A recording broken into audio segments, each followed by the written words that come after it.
Isang mainit na namang usapin at pinakabagong balita mula sa iba't ibang sulok ng bansa. Sa ating programa, ating kikilatisin ang makabuluhang kaganapan sa ating gobyerno mula sa politika, ekonomiya, teknolohiya, kalusugan at iba pa. Tayo ay magbibigay linaw at magbibigay kaalaman sa mga mahahalagang isyu na dapat nating malaman at pagtuunan ng pansin. Ito ang magbibigay linaw sa ating mga kaisipan upang maging wise sa pagboto sa mga susunod pang mga eleksyon. Ang pamunuan ng Philippine Charity Sweepstakes Office ay opisyal na nagsampa ng kaso laban sa kilalang vlogger na si Maharlika.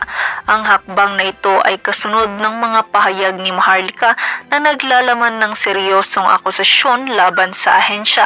Si Maharlika na kilala sa kanyang mga kontrobersyal na vlog ay nagbigay ng mga detalye ng kanyang mga video nang nag-aakusa sa PCSO ng maling pamamahagi ng pondo at iba pang isyu sa kanilang operasyon.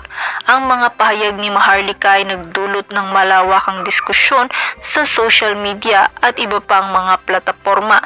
Sa kabila ng malawak na coverage ng isyong ito, kapansin-pansin ang tahimik na tugon ng mainstream media at simbahan sa revelasyon na inilabas ni Cathy Binag, isang dating empleyado ng PCSO at dating kabit ni Kuting.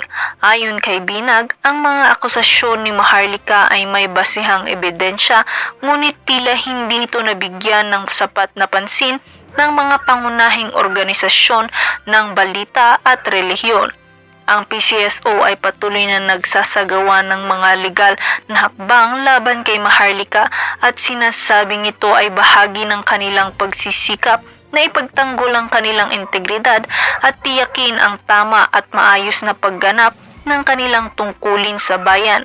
Ang mga abogado ni Maharlika ay nagsabi na handa silang harapin ang kaso sa korte at umaasa na ipapakita nila ang katotohanan sa pamamagitan ng mga ebidensya.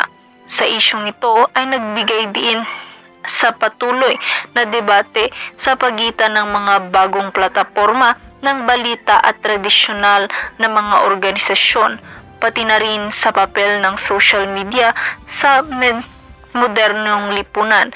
Sa kasalukuyan, ang mga detalye ng kaso at mga susunod na hakbang na ay patuloy na